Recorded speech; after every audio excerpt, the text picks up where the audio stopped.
What is up, my friends? You are very welcome along to our Eintracht Frankfurt Champions League preview here on Anfield Agenda. The Reds travel over to Germany for the first of two away games this week. I'll be starting the watch along on Wednesday night from 6:45 p.m. Hope you can join me for it. And of course, again, I want to thank Connor for stepping in and doing the watch along of the Manchester United game.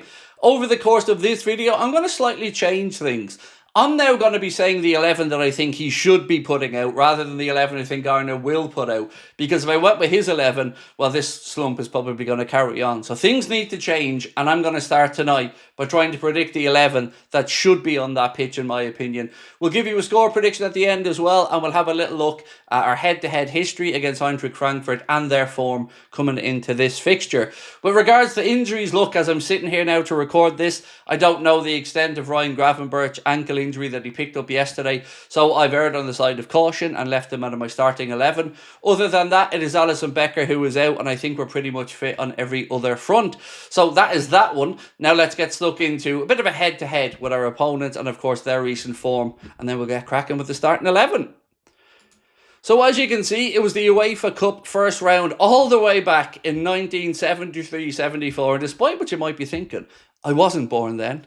So it was Frankfurt 0, Liverpool 0, and then Liverpool 2, Frankfurt 0 in the reverse fixture. Frankfurt's recent form coming into this one, it was Freiburg 2, Frankfurt 2. Frankfurt 0, Bayern Munich 3, Atletico Madrid 5, Frankfurt 1. Then it was Borussia Mönchengladbach 4, Frankfurt 6, which is a bit of a crazy game, and Frankfurt 3, Union Berlin 4. So it looks like we're getting Frankfurt at a good time. Now, of course, this is Ugo Ekitike's old stomping ground, so I'm expecting a good performance from him. So that is where we're at with their form coming into it. I don't need to explain our form to you if you want me to give you the highlights of it. It's 4 losses in a row, Arna. 4 losses. Absolutely unacceptable as Liverpool manager. So let's see if we can't go about putting those wrongs right on Wednesday. And we're going to start off now by going through, as I always do, my predicted 11, or the 11 I think should take to the pitch. Now, of course, I do want to know your thoughts, folks. So let me know in the comment section if you agree or disagree. Let me know who you would play if you do disagree. If you enjoyed the video, really would appreciate you hitting that like button. And of course, if you haven't subscribed, you know what to do. So let's start off, ladies and gents, as I always do, with the goalkeeper and the 2 centre-backs. No surprises for the goalkeeper, of course, because we know that Alisson is still injured, so it will be Georgi Mamardashvili. And look, Kanade's been shaky this season, but he wasn't too bad against Manchester United, so for me, it's not a case of dropping him because I think he deserves to keep his place, because he was one of our decent performers, in my opinion. Alongside him, our captain, Virgil van Dijk. Well, we have a phrase here in Ireland. I don't know if it translates all the way around the world, but the phrase is, Virgil needs to get his finger out. He needs to just stop being so calm, composed and laid back. It is time to put in a bit of effort now, Virgil. It is time to get vocal, and it is time to start banging a few heads together in that dressing room. Telling people that you're not panicking isn't good enough. You should be, because that team should be ashamed of these last 4 games. It is unacceptable at Liverpool Football Club to lose 4 on the bounce. And if we lose 5, I believe it'll be the first time since 1958. So that is the goalkeeper and the centre-backs. But do let me know your thoughts on the captain, because look, most of Virgil's career he's been imperious. He is our captain, he is our leader at the back, but he ain't leading much at the minute because that back line is an absolute shambles and we are conceding far too easily. So that's the 2 centre-backs and the keeper. Now into the full-back positions. And I've made some changes here. I played Joe Gomez at right back because I don't want to lose Dominic Szoboszlai to that position. Let's be honest, Arna doesn't seem to know who his best right back is. Connor Bradley did not look up to the pace of the game against Manchester United. And Jeremy Frimpong, he seems to be playing him when he's on the right wing more often. So it doesn't really feel like he wants to play him at right back either. So for me in this one, I'd go for Joe Gomez at right back because, like I said, something needs to change. On the other side, I'm stunned he didn't do this against United, but it's got to be time to give Andy Robertson a run. Milos Kerkez, he's enthusiastic, he's full of energy, and he is still settling in. But he looks off the pace, and he looks, quite frankly, lost out there. So many times I'd seen him making overlapping runs, and Gakpo kept cutting inside again. And there was a few times he went around the outside, but Milos just looked off the pace of the game. And he was having awful trouble down that right side. I think it was Diallo who was marking. Just isn't up to the speed of it yet. He's a young defender. He still has lots of learning to do, and I'm certainly not going to go in on him. He's only joined the club. But it feels like this is definitely a game for Andy Robertson for me. So that's my back 5. Moving into midfield now. As I've mentioned, I don't know if Ryan Gravenberch is fit or not, so I've erred on the side of caution and said that he wasn't. So I would go for Curtis Jones and Dominic Szoboszlai with Florian Wirtz ahead. I know Jones comes in for a lot of flack, but I will say this, and I always say this about him. He doesn't hide out there on the pitch. He goes, looks for the ball and wants to make some stuff happen. So I think he deserves to start this game.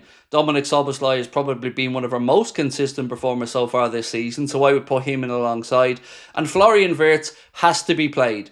We got to get this guy into the rhythm, and I don't think he's been anywhere near as bad as some are trying to make out. When he came on yesterday, I seen him making a difference, and I really just do rate the guy. I think he will come good, so let's keep playing him, keep him in the pocket, and finally understand how to use him in that number 10 role. In my opinion, he should be right behind the strikers, but that's my midfield. Dominic Szoboszlai, Curtis Jones, and Florian Wirtz. Now, folks, we move into the front line where more changes are coming. So I always like to start with the wide positions first. And what you'll notice here is there's no Mohamed Salah, because there should be no Mohamed Salah. And anybody who thinks that Mohamed Salah still deserves to start, I don't know what to say. I love him. We all love him. But we're talking about fairness here. And he hasn't been performing. No non-penalty goals in 7 games. His longest spell, I believe, since he's joined Liverpool. He's just not at it. And we all love him. This isn't an anti-Mo anything. But he hasn't been good enough. And what message does it send if you keep playing a player who just isn't up to it? So Federico Chiesa deserves to start. And Arne best start listening to fans on this one, because he looks like he's just clueless. Looks like he hasn't got a clue what's going on. I still can't believe he pissed off to Dubai for a couple of weeks or whatever while this team is in crisis mode. And it is a crisis. And if he says the word low block one more time, I am going to lose my mind. So for me, Chiesa on the right, and on the left-hand side, Ugo Ekitike. The reason I've gone for Ekitike on the left is because, again, I think he offers us something different. He was a real lively spark when he came into that game.